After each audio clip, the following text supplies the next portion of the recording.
अज्ञानतिमिरन्धस्य ज्ञानजनशलाकया चक्षुरुन्मीलितं येन तस्मै श्रीगुरवे नमः। श्रीचैतन्यमनोभीष्टं स्थापितं येन भूतले स्वयं रूपा कदा मह्यं ददाति स्वपदान्तिकं। मैं घोर अज्ञान के अंधकार में उत्पन्न हुआ था और मेरे गुरु ने अपने ज्ञान रूपी प्रकाश से मेरी आंखें खोल दी। मैं उन्हें सादर नमस्कार करता हूँ। श्रीला रूप गोस्वामी प्रभुपाद कब मुझे अपने चरण कमलों में शरण प्रदान करेंगे, जिन्होंने इस जगत में भगवान चैतन्य की इच्छा की पूर्ति के लिए प्रचार योजना की स्थापना की। वंदेहम श्री गुरु श्रीयुक्त पद कमलम श्री गुरुन् वैष्णवंश श्री रूपम साग्र जातम सगणा रघुनाथन्वितं तं सजीवम साद्वैतम सावधूतम परिजन सहितम कृष्ण चैतन्य देवम श्री राधा कृष्ण पादान सगणा ललिता श्री विशाखान्वितांश्च। मैं अपने गुरु के चरण कमलों को तथा समस्त वैष्णव के चरण कमलों को नमस्कार करता हूँ। मैं श्रीला रूप गोस्वामी तथा उनके अग्रज सनातन गोस्वामी एवं साथ ही रघुनाथ दास, रघुनाथ भट्ट, गोपाल भट्ट एवं श्रीला जीव गोस्वामी के चरण कमलों को सादर नमस्कार करता हूँ। मैं भगवान कृष्ण चैतन्य तथा भगवान नित्यानंद के साथ अद्वैताचार्य गदाधर श्रीवासन पार्षदों के सादर प्रणाम करता हूँ। मैं श्रीमती राधा रानी तथा श्री कृष्ण को ललिता तथा श्री ललिता तथा श्री विशाखा सखियों सहित सादर नमस्कार करता हूँ। हे कृष्ण करुणा सिंधु दीन बंधु जगतपते गोपेश गोपिका कांता राधा कांता नमस्तुते। हे कृष्ण, आप दुखियों के सखा तथा सृष्टि के उद्गम हैं। आप गोपियों के स्वामी तथा राधा रानी के प्रेमी हैं। मैं आपको नमस्कार करता हूँ। तप्त कांचन गौरांगी राधे वृंदावनेश्वरी विश्वानुसुते देवी प्रणमामि हरिप्रिये। मैं उन राधा रानी को प्रणाम करता हूँ जिनका शारीरिक कांति पिघले सोने के सदृश है, जो वृंदावन की महारानी है। आप राजा विश्वानु की पुत्री हैं और भगवान कृष्ण को अत्यंत प्रिय हैं। वांछा कल्पतरुभ्यश्च कृपा सिंधुभ्येव च पतितानां पावनेभ्यः वैष्णवेभ्यो नमो नमः। मैं भगवान के समस्त वैष्णव भक्तों को सादर नमस्कार करता हूँ। वे कल्प वृक्ष के समान सबों की इच्छा पूर्ण करने में समर्थ है तथा पतित जीवात्माओं के प्रति अत्यंत दयालु है। श्री कृष्ण चैतन्य प्रभु नित्यानंद श्री अद्वैत गदाधर श्रीवासादि गौर भक्तवृंद। मैं श्री कृष्ण चैतन्य प्रभु नित्यानंद श्री अद्वैत गदाधर श्रीवास आदि समस्त भक्तों के चरणों को सादर प्रणाम करता हूँ। हरे कृष्ण कृष्ण कृष्ण हरे हरे, हरे राम राम राम हरे हरे। भगवद गीता अध्याय 1 श्लोका नंबर 37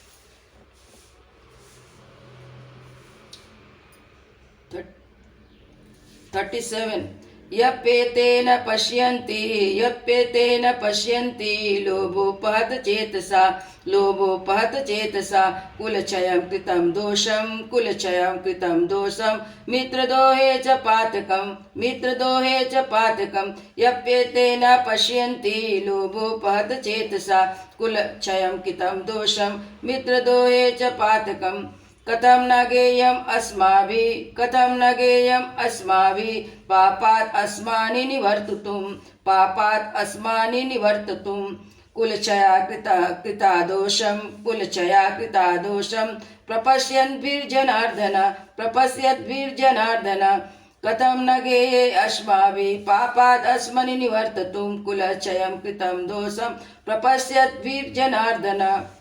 यदि अपि भी एते नहीं पश्यन्ति देखते हैं, लोभ से उपहत अभिभूत चेतसा चित्त वाले कुलक्षया कुल का नाश कृतम किया हुआ दोषम दोष को मित्रदोहे मित्रों से विरोध करने में च भी पातकम पाप को कथम क्यों न नहीं गेयम जानना चाहिए अस्मा भी हमारे द्वारा पापात पापों से अस्मात् इन निवर्तितुम बंद करने के लिए कुलक्षया वंश का नाश कृतम हो जाने पर दोषम अपराध प्रपश्यद्भि देखने वाले के द्वारा जनार्दन। हे कृष्ण, हे जनार्दन, यद्यपि लोभ से अभिभूत चित्त वाले ये लोग अपने परिवार को मारने या अपने मित्रों से द्रोह करने में कोई दोष नहीं देखते, किंतु हम लोग जो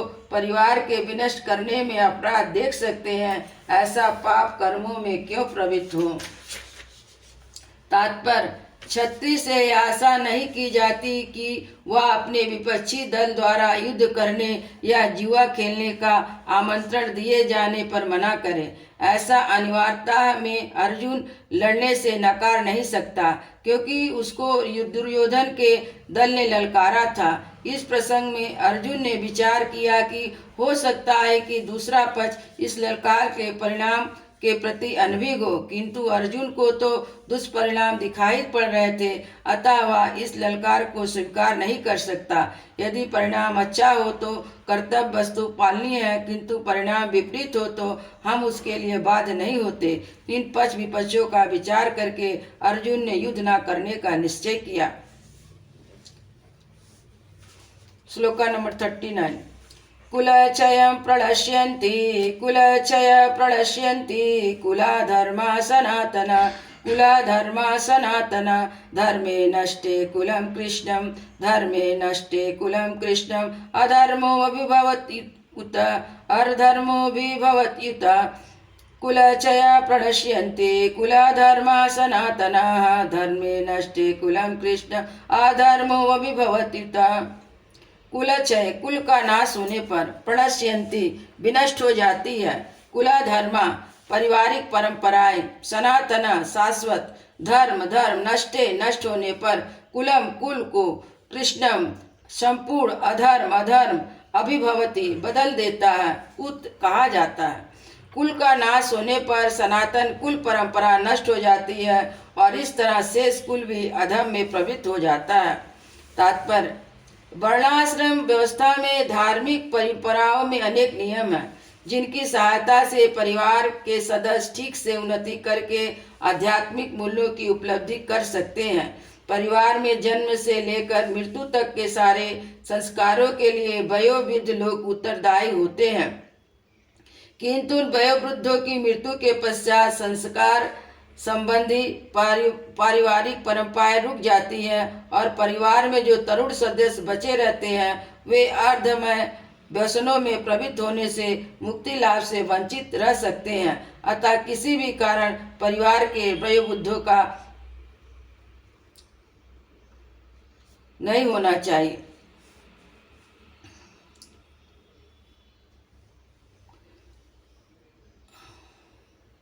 आधर्म विभवत् कृष्ण प्रदुष्यन्ति कुलस्त्रिया स्त्रीषु आधर्म विभवत् कृष्ण प्रदुष्यन्ति कुलस्त्रिया स्त्रीषु दुष्टासु वर्षेया जायते वर्णशंकरा स्त्रीषु दुष्टासु वाष्णेया जायते वर्णशंकरा। अधर्म अभिभावत प्रमुख होने से कृष्ण, हे कृष्ण, प्रदुष्यन्ति दूषित हो जाती हैं, कुलस स्त्रियां कुल की स्त्रियां, स्त्रीसु स्त्री तत्व के, दुष्टासु दूषित होने से, वर्णेय ये विष्णुवंशी, जायते उत्पन्न होते हैं, वर्णशंकर अवांछित संतान। हे कृष्ण, जब कुल में अधर्म प्रमुख हो जाता है तो कुल की स्त्रियां दूषित हो जाती हैं और स्त्री तत्व के पतन से हे विष्णुवंशी अवांछित संतानें उत्पन्न होती हैं। तात्पर्य, जीवन में शांति, सुख तथा आध्यात्मिक उन्नति का मुख्य सिद्धांत मानव समाज में अच्छी संतान का होना है। वर्णाश्रम धर्म के नियम इस प्रकार बनाए गए थे कि राज्य तथा जाति की आध्यात्मिक उन्नति के लिए समाज में अच्छी संतान उत्पन्न हो। ऐसी संतान समाज में स्त्री के सतीत्व और उनकी निष्ठा पर निर्भर करती है। जिस प्रकार बालक सरलता से कुमारगामी बन जाते हैं, उसी प्रकार स्त्रियां भी पतनोन्मुख होती हैं। अतः बालकों तथा स्त्रियां दोनों को इस समाज के वयोवृद्धों का संरक्षण आवश्यक है। स्त्रियां भिन्न भिन्न धार्मिक प्रथाओं में संलग्न रहने पर व्यभिचारिणी नहीं होगी। चाणक्य पंडित के अनुसार सामान्यतः स्त्रियां अधिक बुद्धिमान नहीं होती, अतः वह विश्वसनीय नहीं है, इसलिए उन्हें विविध कुल परंपराओं में व्यस्त रहना चाहिए। इस तरह उनके सत्युत्व तथा अनुरक्ति में ऐसी संतान जन्म लेगी जो वर्ण आश्रम के धर्म में भाग लेने की योग्य होगी। ऐसे वर्णाश्रम धर्म के विनाश से यह स्वाभाविक है कि स्त्रियां स्वतंत्रता पूर्वक पुरुषों से मिल सकेंगी और व्यभिचार के को प्रशय मिलेगा, जिससे अवांछित संतानें उत्पन्न होगी। निठल्ले लोग भी समाज में व्यभिचार को प्रेरित करते हैं और इस तरह अवांछित बच्चों की बाढ़ आ जाती है, जिससे मानव जाति पर युद्ध और महामारी का संकट छा जाता है।